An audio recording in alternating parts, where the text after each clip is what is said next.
Hello விவோஸ், IPL 2025 என்னுடைய நிறைய இன்ட்ரெஸ்டிங்கான நியூஸை தான் நம்ம பார்த்துட்டு வந்துட்டு இருக்கோம். தற்போது நடைபெற்று முடிந்திருக்கக்கூடிய சிஎஸ்கே vs எல்எஸ்ஜியினுடைய அப்டேட்டு தாங்க நாம் இப்போ வந்து பார்க்க போகிறோம். ஏன்னா தற்போது நடைபெற்று முடிந்திருக்கக்கூடிய இந்த அணியில் சிஎஸ்கே அபாரமாக வந்து வெற்றி பெற்றிருக்காங்க. எந்த இடத்துல எல்எஸ்ஜி அந்த வெற்றியை வந்து நழுவ விட்டாங்க அப்படிங்கிறத பற்றியும், இதற்கு முக்கியமாக காரணம் யார் அப்படிங்கிறத பற்றியும் தான் இந்த பதிவில் நம்ம தொடர்ந்து தெரிஞ்சுக்க போகிறோம். ஸோ வீடியோ ரொம்பவே இன்ட்ரெஸ்டிங்காக இருக்கும், ஸ்கிப் பண்ணாமல் ஃபுல்லாக பாருங்கள். அதுவும் ஐபிஎல்லை பற்றி நிறைய விஷயங்கள் நீங்கள் தெரிஞ்சுக்கணும் அப்படின்னு நினச்சிங்கன்னா மறக்காமல் நம்ம சேனலை நீங்கள் சப்ஸ்கிரைப் பண்ணிக்கோங்க. இது வரைக்கும் நீங்கள் நம்ம சேனலை பார்த்ததில்லைன்னா மறக்காமல் சேனலை சப்ஸ்கிரைப் பண்ணிக்கோங்க. ஒன்ஸ் விசிட் பண்ணி பாருங்கள். உங்களுக்கு இருக்கக்கூடிய அப்டேட்ஸ் எல்லாமே வந்து பிடிச்சிருக்கு அப்படின்னா மறக்காமல் நம்ம சேனலை சப்ஸ்கிரைப் பண்ணிவிட்டு கண்டினியூஸாக வந்து ஃபாலோ பண்ணிக்கோங்க. மேலும் இந்த நியூஸை எல்லாம் உங்கள் ஃப்ரெண்ட்ஸ் அண்ட் ஃபேமிலியோட ஷேர் பண்ணிக்கோங்க, அவர்களும் பார்த்து பயன்பெறட்டு. வாங்க இப்போ வீடியோக்குள்ளே போகலாம். ஐபிஎல் தொடர் பார்த்தீங்கன்னா கடந்த மாதம் 22ஆம் தேதி தொடங்கி நடைபெற்றுருக்கு. இதில் இது வரைக்குமே நடைபெற்றிருக்கக்கூடிய போட்டிகளில் சிஎஸ்கே பார்த்தீங்கன்னா மிகப்பெரிய தோல்விகளை தான் வந்து தழுவிட்டு இருந்தாங்க. ஸோ அதை தொடர்ந்து தோனி அவர்களை வந்து ஆட்டநாயகனாக களமிறக்கியதுக்கு அப்புறமா ஆட்டம் ரொம்பவே சூடு பிடிக்க ஆரம்பிச்சிருக்கு அப்படின்னு தான் சொல்லணும். ஏன்னா தோனி அவர்கள் ஆட்டநாயகனாக களமிறங்கிய முதல் போட்டியிலேயே முதல் தொடர்லேயே சிஎஸ்கே அணி வெற்றி பெற்றிருக்குங்க. அதுவும் லக்னோவோடு நடைபெற்றிருக்கக்கூடிய இந்த ஒரு போட்டியில் சிஎஸ்கே வெற்றி பெற்றிருக்காங்க. ஸோ இதற்கு முழுக்க காரணம் பார்த்தீங்கன்னா தோனி அவர்கள் அப்படின்னு சொல்கிறாங்க. அதனால் தோனிக்கு ஆட்ட நாயகன் விருதும் கூட கொடுக்கப்பட்டிருக்கு. தொடர்ந்து தோல்விகளே பார்த்துட்டு வந்த இந்த சிஎஸ்கே அணி தற்போது வெற்றி பெற்றிருப்பது எல்லாருக்குமே வந்து மிகப்பெரிய மகிழ்ச்சிகளை கொடுத்துருக்கு அப்படின்னு சொல்லலாம். கூடவே பார்த்தீங்கன்னா சிஎஸ்கே ரசிகர்கள் வந்து இப்போ ரொம்பவே ஹாப்பியாக இருக்காங்க. ஸோ தோனி அவர்கள் நிச்சயமாக வந்து ஐபிஎல்லுடைய பிளே ஆஃப்க்கு வந்து நம்மளுடைய சிஎஸ்கே அணியை கொண்டு போவார் அப்படின்ற நம்பிக்கையை வந்து கொடுத்துருக்காரு. ஸோ இது எந்த அளவுக்கு வந்து சாத்தியமாகுது அப்படின்றத நம்ம இன்னும் வரக்கூடிய தொடர்களை வந்து பொறுத்திருந்து தான் வந்து பார்க்கணும். ஏன்னா ஐபிஎல்லில் பார்த்தீங்கன்னா இன்னும் மொத்தமாகவே 8 தொடர்கள் தான் இருக்குது. அந்த 8ல் 7 தொடரில் வந்து நம்ம சிஎஸ்கே வந்து வின் பண்ணணும். அப்போ தான் நம்ம பிளே ஆஃப்க்கு வந்து போகவே முடியும். அதில் இப்போ ஒரு போட்டியில் வந்து வெற்றி பெற்றிருக்காங்க. அதுதாங்க தற்போது சமீபத்தில் நடந்து முடிஞ்சிருக்கக்கூடியது. சிஎஸ்கே vs எல்எஸ்ஜி இந்த 2 அணிகளுக்கு இடையே நடைபெற்ற தொடரில் இந்த எல்எஸ்ஜி அணியில் இருக்கக்கூடிய ரிஷப் பண்ட் செய்த இந்த ஒரு சொதப்பல் தான், இந்த ஒரு தவறு தான் இந்த தொடரில் வந்து லக்னோ வந்து தோல்வி அடைந்ததுக்கு மிகப்பெரிய காரணமாக இருக்குது அப்படின்ற விமர்சனங்கள் வந்து இப்போ வந்து எழுந்திருக்கு. ஸோ அப்படி என்ன ஒரு தவறை வந்து ரிஷப் பண்ட் வந்து செய்திருந்தார். இவர் இப்படி ஒரு தவறை செய்யலை அப்படின்னா எல்எஸ்ஜி வந்து தோல்வியை வந்து தழுவிருக்காது அப்படின்னும் பேசப்படுது. ஸோ இதுக்கு முழுக்க காரணம் என்ன தான் அப்படி அங்கே நடந்துச்சு அப்படின்றத நம்ம வந்து தொடர்ந்து பார்க்கலாம். ஏன்னா தொடர்ந்து நம்ம ஒரு சில விஷயங்களை வந்து பார்த்துக்கிட்டே இருக்கும் பொழுது தான் அதில் இருக்கக்கூடிய உண்மை நிலவரம் வந்து தெரியும். ஸோ மேலோட்டமாக நம்ம கிரிக்கெட் அப்படின்ற மாதிரி மட்டும் பார்த்தோம் அப்படின்னா நமக்கு ஒன்றுமே புரியாது. ஒரு சிலர் பார்த்தீங்கன்னா ரொம்பவே இன்ட்ரெஸ்டாக இருப்பாங்க. அப்படி உங்களுடைய வீட்டில் யாரெல்லாம் கிரிக்கெட் மேலே அதீத தீவிரமாக வந்து பார்க்கக்கூடிய ரசிகராக இருக்கிறாங்க அப்படின்றத மறக்காமல் வந்து கமெண்ட் பண்ணுங்கள்.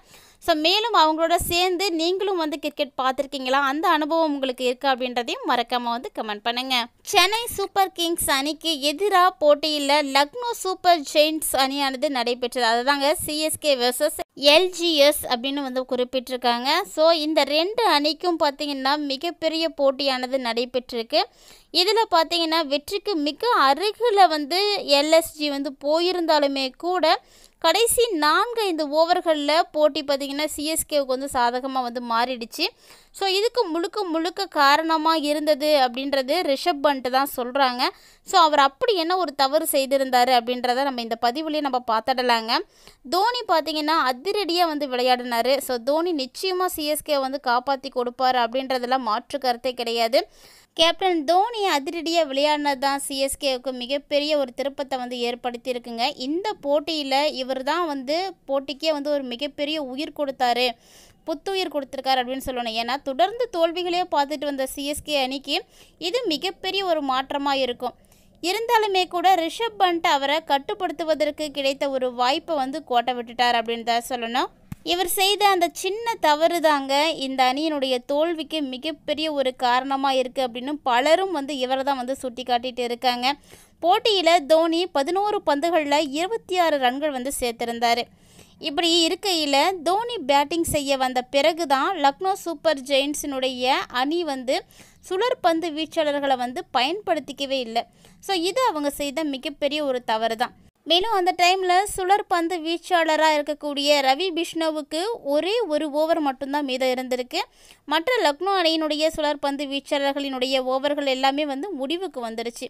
ஸோ இந்த டைமில் ரவி பிஷ்ணோவினுடைய அந்த ஒரே ஒரு ஓவரை மட்டும் இவங்க பயன்படுத்தியிருந்தாங்க அப்படின்னா நிச்சயமாக ஏதாவது ஒரு வகையில் திருப்பம் அப்படின்றது கட்டாயமாக ஏற்பட்டிருக்குங்க. ஸோ இதை தான் வந்து எல்லாருமே வந்து சுட்டி காட்டிகிட்டு இருக்காங்க. இவங்க ஏன் அந்த ஒரு பந்தையும் வந்து பயன்படுத்திக்கல, அந்த ஒரு ஓவரை மட்டும் இவங்க பயன்படுத்தியிருந்தாங்கன்னா நிச்சயமாக சிஎஸ்கே வந்து வெற்றி பெற்றிருக்காது அப்படின்னு பலரும் வந்து கருத்துக்களை வந்து கூறிட்டு இருக்காங்க. இது இல்லாமல் ரவி பிஷ்ணோ அதுக்கு முன்னாடி 3 ஓவர்களில் 18 ரன்கள் மட்டும்தான் வந்து விட்டு கொடுத்துருந்தாரு. கூடவே பார்த்திங்கன்னா 2 விக்கெட்டுகளையும் கூட வீழ்த்தியிருந்தார். மொத்தமாக பார்த்திங்கன்னா 9 டாப் பால்களை வந்து வீசியிருந்தாருங்க. அதாவது அவர் வீசிய 18 பந்துகளில் பாதிக்கு பாதி டாப் பால்களாக தான் வந்து இருந்திருக்கு. ஸோ இப்படி டாப் பால்களை வீசியிருந்தப்பையும் கூட இவங்க ஏன் வந்து தோல்வியை தழுவுனாங்க அப்படின்னு தான் எல்லாருக்குமே வந்து சந்தேகமாக இருக்குது. தொடர்ந்து தோனி பார்த்திங்கன்னா கடந்த 5 ஆண்டுகளாகவே சுழற்பந்து வீச்சாளர்களுடைய பந்துகளை வந்து சந்திப்பதற்கு ரொம்பவே வந்து திணறிட்டு இருக்காரு. இது எல்லாருக்கும் தெரிஞ்ச ஒரு விஷயந்தான். ஸோ இந்த ஒரு கடினமான சூழ்நிலைகளில் இவங்க ஏதோ ஒரு இடத்துல தப்பு பண்ணிட்டாங்க அப்படின்னு தான் சொல்லணுங்க. ஏன்னா இந்த சூழ்நிலையில் நிச்சயமாக ரவி பிஷ்ணோவினுடைய தோனி பார்த்திங்கன்னா பேட்டிங் செய்யும் பொழுது பயன்படுத்தி இருந்தாங்க அப்படின்னா கண்டிப்பாக ரன் குவிக்க முடியாமல் இவங்க வந்து திணறி இருக்க முடியும். ஸோ அதனால் ரிஷப் பண்ட் வந்து அதை செய்யாமல் வந்து விட்டுட்டார். இந்த ரிஷப் பண்ட் செய்யாததுக்கு இன்னும் ஒரு காரணம் என்ன அப்படின்னு பார்த்திங்கன்னா, அப்போது சிஎஸ்கே அணியினுடைய அதிரடி பேட்ஸ்மேனாக சிவம் துபேவும் வந்து ஆடுகளத்தில் வந்து இருந்திருக்காருங்க. ஸோ சிவம் துபேவை பற்றி நம்ம எல்லாருக்கும் நல்லா தெரியும். நல்ல ஒரு வீரர். அவர் சுழற்பந்து வீச்சாளர்களுடைய பந்துகளை அதிரடியாக சிக்ஸராக அடிப்பார் அப்படின்னு எல்லாருக்கும் வந்து தெரியும். இப்படிப்பட்ட இந்த ஒரு சூழ்நிலையில் ரிஷப் பண்ட் ரவி பிஷ்ணோவினை வந்து பயன்படுத்தாமல் இருந்தது அப்படிங்கிறது மிகப்பெரிய ஒரு தவறு தான். இவரை வந்து பயன்படுத்தி இருக்காமல் இருந்துட்டாங்க. ஸோ இந்த ஒரு கருத்துமே கூட அந்த இடத்துல வந்து நிலவிட்டு இருக்குது. ஆனால் இந்த ஒரு போட்டியில் தோனி வரத்துக்கு முன்னாடி சிவம் துபே பேட்டிங் செய்தபோது சுழற்பந்து வீச்சாளர்கள் தான் அதிக பந்துகளை வந்து வீசியிருந்தாங்க. ஆனால் அப்போ வந்து எல்லாம் இவங்க செஞ்சுட்டு இப்போ தோனி அவர்கள் வரும்பொழுது ஏன் அந்த சுழற்பந்து வீச்சாளரை வந்து பயன்படுத்தலை அப்படின்ற கேள்வி தான் இப்போ வந்து எழுந்திருக்கு. அப்போ துபே ரன் குவிக்க முடியாமல் வந்து திணறிட்டு இருந்தார். இதில் வந்து என்ன தெரியுது அப்படின்னா, யாருக்கிட்ட என்ன மாதிரியான வீரர்களை வந்து பயன்படுத்தணும் அப்படின்றத கட்டாயமாக அந்த இடத்துல அவங்க வந்து யூஸ் பண்ணாமல் போனது தான் மிகப்பெரிய தவறு. மேலும் பார்த்தீங்கன்னா இந்த வகையில் சிவம் துபே பெரிய ஒரு பாதிப்பை வந்து ஏற்படுத்த மாட்டார் அப்படின்ற ஒரு சூழ்நிலை அப்படின்றது தான் இருந்தது.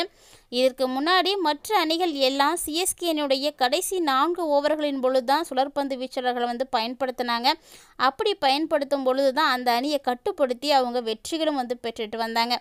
உதாரணத்துக்கு பார்த்தீங்கன்னா சிஎஸ்கேவுக்கு எதிரான போட்டியில் ராஜஸ்தான் ராயல்ஸ் அணி விளையாடின போது 18வது ஓவரில் சுழற்பந்து வீச்சாளர்கள் மஷீஷ் தீனாவை வந்து பயன்படுத்தினாங்க. அதே போல் டெல்லி கேபிள்ஸ் அணியினுடைய 17வது ஓவரில் கேப்டன் அக்ஷர் பட்டேல் வந்து பந்து வீசியிருந்தார்.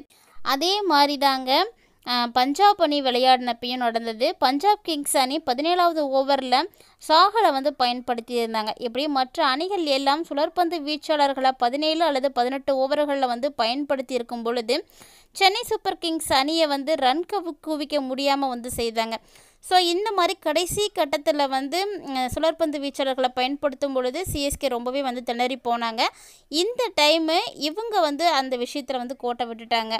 ஏன்னா அப்படி இருக்கக்கூடிய பட்சத்தில் இவங்களும் அதே மாதிரி யோசிச்சுருந்தாங்க அப்படின்னா சூப்பர் கிங்ஸ் அணி வந்து கொஞ்சம் திணறி இருக்கிறதுக்கு வாய்ப்பு இருக்குது. ஏன்னா ஆல்ரெடி பார்த்திங்கன்னா தோனி தான் வந்து லாஸ்ட்டாக பேட்டிங் பண்ணியிருக்காரு. தோனிக்கு எப்போவுமே வந்து சுழற்பந்து வீச்சாளர்களை வந்து கடந்த ஒரு சில வருடங்களாகவே வந்து ஃபேஸ் பண்ண முடியல. ஸோ இப்படிப்பட்ட ஒரு சூழ்நிலையில் ரிஷப் பண்ட்டு ரவி பினேஷனுடைய மீதம் இருக்கக்கூடிய அந்த ஒரு ஓவரை மட்டும் தவறாமல் வந்து பயன்படுத்தியிருந்தார் அப்படின்னா இந்த போட்டியில் நிச்சயமாக ஒரு மாற்றத்தை வந்து ஏற்படுத்தியிருக்குங்க. இதுக்கு மாறாக பார்த்தீங்கன்னா வேகப்பந்து வீச்சாளர்கள் மட்டும் பவுலிங் செய்தால் 19.3 ஓவர்களில் 167 ரன்கள் வந்து இலக்கை எட்டி வெற்றி பெற்றுட்டாங்க சென்னை சூப்பர் கிங்ஸ் அணி. ஸோ இந்த ஒரு தவறை தான் ரிஷப் பண்ட் வந்து செய்திருந்தார். இதுதான் முழுக்க காரணமாக இருக்குது அப்படின்னும் வந்து பேசப்பட்டிருக்கு. ஸோ நீங்கள் என்ன நினைக்கிறீங்க அப்படின்றத மறக்காமல் வந்து கமெண்ட் பண்ணுங்கள். சிஎஸ்கே தற்போது வெற்றிகளை பதித்திருப்பது யாருக்கெல்லாம் வந்து மகிழ்ச்சியாக இருக்குது அப்படின்றதையும், மேலும் சிஎஸ்கே பிளே ஆஃப்க்கு தகுதி பெறும்னு யாரெல்லாம் நினைக்கிறீங்களோ அவங்கள மறக்காம வீடியோக்கு ஒரு லைக் பண்ணிக்கோங்க. வீடியோ பற்றிய கருத்துக்களையும் தவறாமல் வந்து கமெண்ட் பண்ணுங்கள். வீடியோ உங்களுக்கு பிடிச்சிருந்தால் லைக் பண்ணுங்கள், ஷேர் பண்ணுங்கள், மறக்காமல் கமெண்ட் பண்ணுங்கள். மேலும் இது போல் நிறைய இன்ட்ரெஸ்டிங்கான ஐபிஎல் பற்றின விஷயங்களை எல்லாம் தொடர்ந்து பார்க்குறதுக்கு நீங்கள் நம்ம சேனலோட எப்போதும் இணைந்திருங்க. கூடவே நம்மளுடைய சேனலில் தினம்தோறுமே நிறைய அப்டேட்டான விஷயங்கள் வந்து கொடுத்துட்டே இருக்கும். ஸோ அதெல்லாம் மிஸ் பண்ணாமல் பார்க்குறதுக்கு சேனலை மறக்காமல் சப்ஸ்கிரைப் பண்ணிட்டுக்கோங்க. தொடர்ந்து வந்து ஃபாலோ பண்ணிக்கோங்க. மேலும் இது போல் நிறைய இன்ட்ரெஸ்டிங்கான ஐபிஎல் பற்றின இன்ட்ரெஸ்டிங்கான நியூஸோட மற்றொரு தலைப்பில் சந்திக்கலாம்.